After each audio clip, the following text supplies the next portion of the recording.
The trees in this beautiful neighborhood are deeply rooted.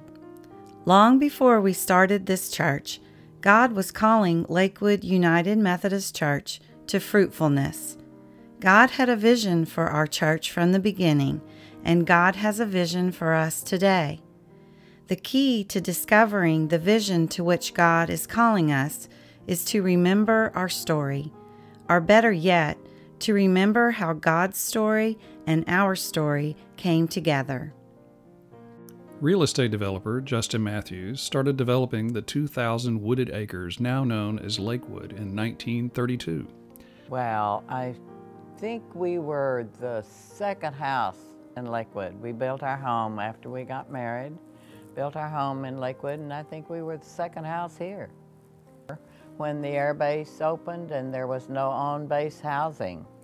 So people started, the Matthews people, family, got busy and developed it. And that's how we built it up. I don't know how many people live here today.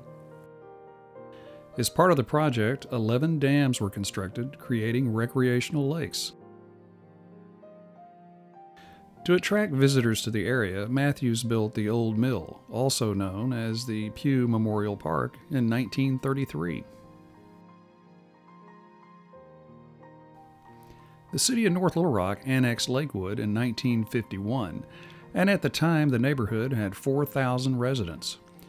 Soon after, Lakewood Elementary School was built, and the first students began in the fall of 1953. Lakewood was a booming area with no Methodist church. It was during this time that a group of Methodists who lived in Lakewood met together at the home of James Woodward to discuss the possibility of starting a new Methodist church in the Lakewood subdivision. They knocked on doors in the neighborhood and invited people to join them. The first meeting of Lakewood United Methodist Church was held in the cafeteria of Lakewood Elementary on Sunday, June 5th in 1955. We had 38 people that came to worship that day, and that was the start of Lakewood United Methodist Church.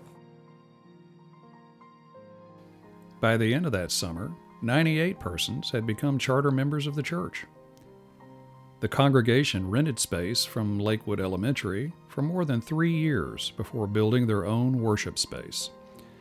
They initially purchased land located at McCain and Lakeview, but later traded that land for the current property.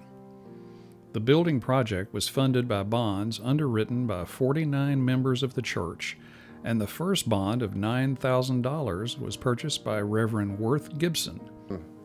I'm here sitting in this classroom at Lakewood Elementary School today, and I'm thinking about what it must have been like for me in the first grade when I walked into these rooms. Our lives were kind of a continuum all week long. We saw each other every day, whether it was in Sunday school or vacation Bible school or here in these classrooms.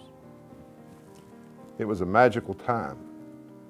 The spirit of this community was one I was just born into.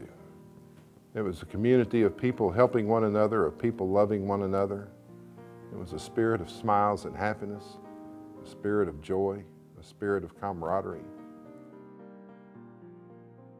Born in this space, it was, the first meetings were here. This space is synonymous to me with the church. And there are all these, through the years, there has always been this continuing connection between the church and the school. My parents were Frankie and Leon Holstead.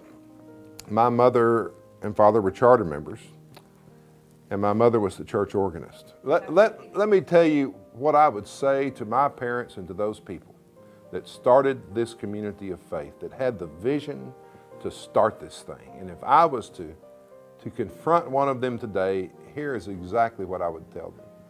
I would tell them that you would be exceedingly proud at what has resulted from the seeds that you planted.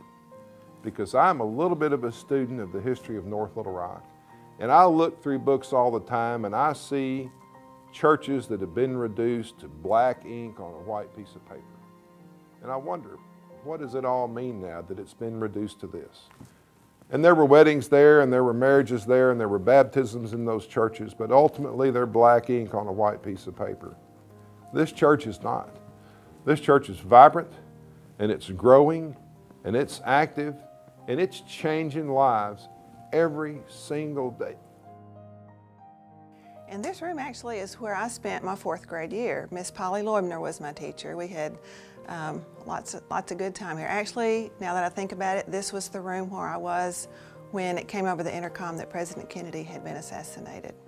Well, my memories of being a youngster in the neighborhood, my family lived on Lakeview Road, and so we, of course, went to this school, and going to the Lakewood Methodist Church was so close and convenient. We loved it. Of course, growing up with the lakes and the parks and that kind of thing made living in Lakewood just a very special thing for us.